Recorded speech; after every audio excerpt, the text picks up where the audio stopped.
Supercoaches, I want to stick strong with the video I just did on the fantasy side of things with the best round 13 and 14 teams. So I'm going to go through each position there and go through those players. Obviously for round 14, that's more important than it is for round 13, given you get your best 13 scorers in any position. But in any case, I will be going through those players now. So obviously Coruscant is going to be out for that week. Jaden Brayley, a really solid one in round 13.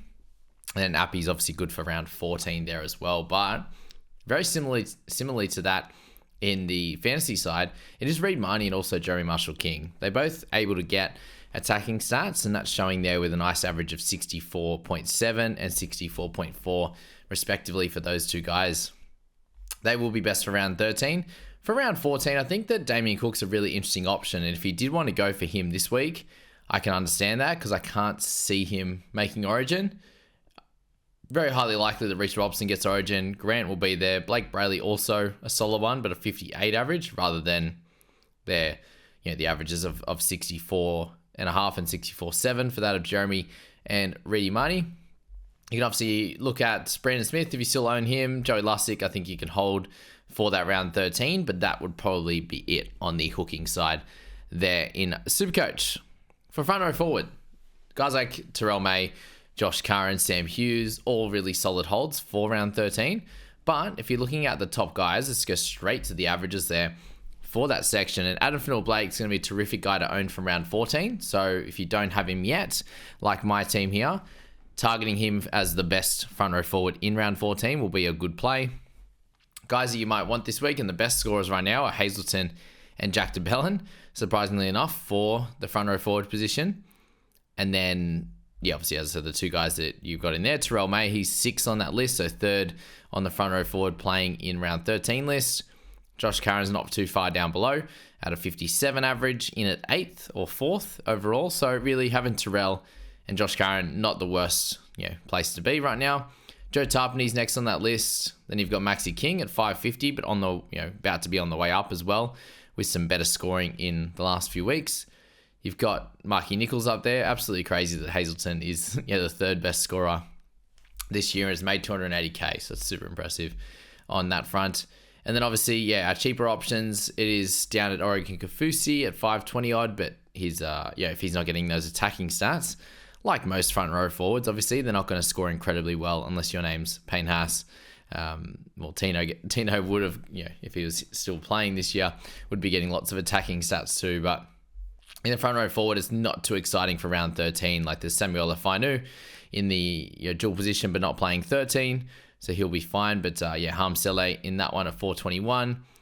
And then, all your bunnies, cheapies at the moment aren't going to be getting that spot, given they're not playing in round 13. So it's not a great one. If you're still holding Liam Henry, you might get a little roll in that week. Jason Taumalolo, week to week proposition, sometimes will be good, sometimes not so much. Obviously there on that one as well. And so that's the front row forward situation right there, which is cool. And then we move on to the 2RF there. So in my team right now, Crichton, Katoa, Fermor, expecting Crichton to play Origin, but Crichton, Katoa, Fermor. Now Connor Watson's out. I've got to look at trading him. So he's obviously, I'm looking at the 2RF this week just because Connor is out. And then you've got Kai Paul and Smithy. So Kai and Smithies are both easy holds for round 13 now. And then Smithies out round 14. So Kai, a really cool one to hold. Let's say you had a good amount of cash left over in that 2RF. Who would you look to select to have as a really good round 13 and 14 option? Hopgood, I think, likely to make Origin. Hudson Young in the frame, but he's actually the best available round 13 2RF at the moment at 666k. Gone up a decent amount in recent games, given the tries that he scored, and up at a 67.7 average. So that's good. Jaden Sewer, a good chance playing Origin, as well as Cam McInnes. So you can keep them in your thoughts, but not ideal.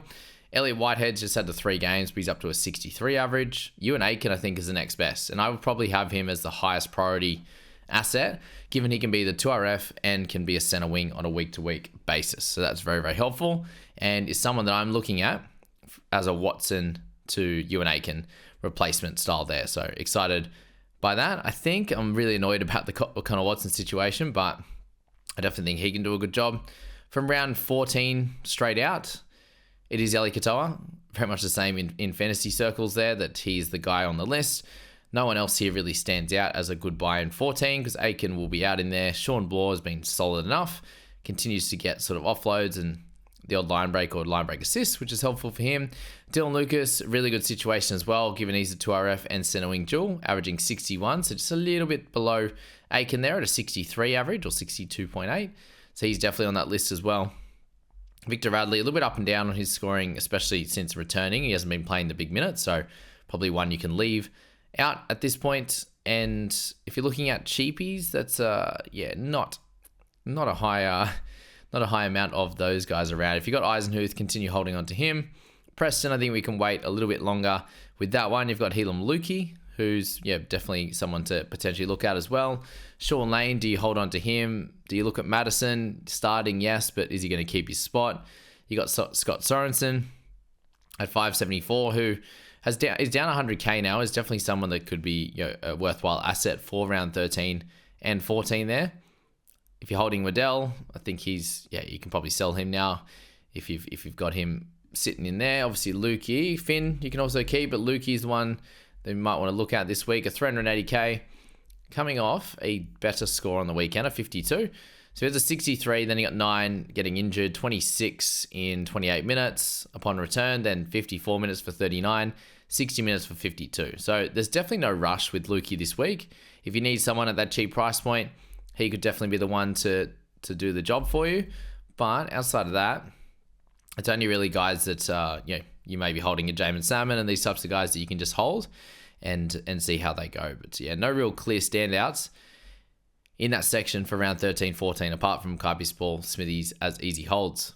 For the halfback position, I think it's very likely the Hines gets the spot. So we know how dire it is, and Sam Walker is one of those guys that is still a chance now of being the 18th man or something like that, but if he's not, he's the guy. Matt Burton, also in that situation where he could be in the Blues Origin team. Jerome Hughes is back. He's going to be really good for 14. Same with Sean Johnson. Obviously, the Origin guys are a bit of an issue, but we just got dual position for Dylan Brown. So if you don't have him yet and you need a halfback, he could come in there, or he could come in the 5/8 position for you there, which would be good. And then Mitch Moses might be returning next week. We're unsure, but keep him in your thoughts as well. Cleary down at 805k. How good's he going to be in the back end? A little bit cheaper, that's for sure. Isaiah Katoa's down there doing okay. You've obviously got Weeks, who we'll speak about more in the 5/8 position there. Atkinson's down there. I don't think you can buy him now. Tyron Wishart's a very interesting one, but he's more of a round, well, you can buy him now, but would be a round 14 purchase. He'll start to go up a little bit after some good games there for sure in that one. But we'll leave the half position there. 5/8s, we mentioned Weeks there, but Dylan Brown, a really cool one for 13 and 14. He's the best 5/8 option there, 100%. With Munster out, especially if Burton goes to Origin, it's just a slam dunk Dylan Brown situation there. Dearden likely to be the Origin Queensland 6. KO Weeks, you could definitely trade in this week, getting some good points, averaging 58. He still has control over this Raiders team. Maxi Plath, who I forgot actually in the 2RF and the 5/8 position. Either way there, whatever works for you. He could be a guy that you own. I don't know if he's a clear buy right now in Supercoach compared to that of Fantasy, coming off a low score obviously when he got injured. So he's someone to definitely just hold on tight to. Could potentially buy, given he plays around 13, 16, 19. Unless you were going for in the 5/8, I think you can just go up to an Aiken or Dylan Lucas over the next few weeks, which will work out well. You can hold Strange. Jerome Luai is an interesting one at 479 if you want to go for him, likely playing round 13 and 14. All right, for the centre wings. If we're looking at my players currently, with Tango, he'll be there for round 13. Iro, Isako, Talangi, and Strange. They're all definitely holdable and playable, which is good. Garrick and likely Holmes will be out. Well, Garrick definitely, Holmes maybe, but likely. In that scenario, I think Isako is still really important, but if you don't own him right now, wait until next week. You'll have a nice big drop once that next 100, 150 or whatever it was comes out of his rolling average. But I think Isaac Tonga's a really interesting one. At 525, if you expect him to come out and play a lot better, then he'll be a really, really cool option. So let's just muck around with Holmes being out, because he won't be there around 13. If you're looking up to top averages, Braden Burns killing it. But Joey Manu and Dominic Young are the two clear best options. Dom Young's averaging near 100 outside of that -15 game. And then Manu's averaging 83.3 for the season, which is absolutely incredible. So try to at least have one of them in your side. Both might be an issue with round 14, but depending on who you've got in that section, like most of my players here are good for round 14, except for Osako and Strange. And then if Talangi loses his spot or not, but at least one of those guys will be really helpful for sure. I'd suggesting holding Holmes. He's getting a bit cheaper and he's going to be one of the top guns by the end of the year. Lomax is going to be really solid. So yeah, Manu, Young, Osako are definitely going to be in the top 3 for round 13. Blaze Talangi's he's getting up there as well at the moment, but Lomax, you expect him to be a top scorer in round 13. You expect Ronaldo to be in a good position as well, and he's lost a lot of cash over the last few weeks. Jacob Kiraz on the fringe of that sort of top 4 or 5 as well. Really, really good coverage. And then David Armstrong as well. I don't own him currently, and he might be a target next week. We'll have to see how that one plays out. It's a good thing he has to buy this week, that I can watch one more week and see what happens with Origin. And then Dane Gagai, a little bit outside of that grouping at the moment, given he's averaging 64 and the other guys are averaging in the high 60s to 70s. He's just on the fringe of that list. And then, we spoke about Tungor there. Lucas could be an option next week, as well as Aiken if you're one of those guys. But I think 2RF is probably a tougher position than that of CT Dub right now. Spoke about Talangi. Who are the cheapies we need to look at? Falungo as well. I don't know if you can grab him now. I personally wouldn't. You got Jacob Gagai. Finally made some cash, but I wouldn't be grabbing him now after that 17. That kind of cooks his potential future and further. Price jumps. Crichton, he's going to be in Origin. Whiten there and Kohler. So Kohler's probably, this is the week to grab him now. He only went up 22k. Jump on this week. I think he can still score pretty well against Melbourne. And then you got the bye and then to Panthers. But I think you get him now or you wait till like round 15 and then he probably only has a few weeks. So there's that. Jack White moving to 6 now. Does that better for him? Potentially, but he's still really cheap and not doing great things. We've got Greg Marsley to look at next week, which is cool. And no one really on the cheap side outside of Talangi and Armstrong, who are not even that cheap anymore at close to 400k.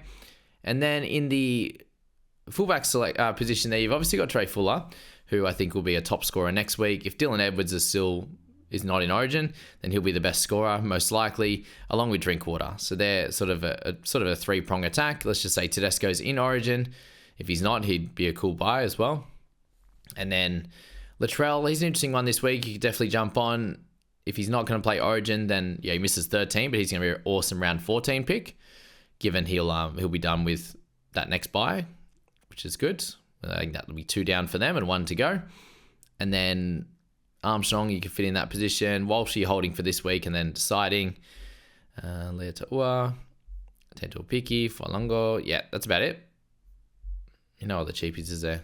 If they are Atkinson, you're not going to want to have them in that fullback position. So I think we'll leave it there. That's the buy, hold, risk, sell for round 12. Thanks to the lovely small amount of people that do watch on for my videos as I continue to get better at it. And I think I need to get a good rank for me to get some clout and get some people watching my videos here on Supercoach as well. But I'm glad you guys get a lot out of it. I really appreciate you all for being here.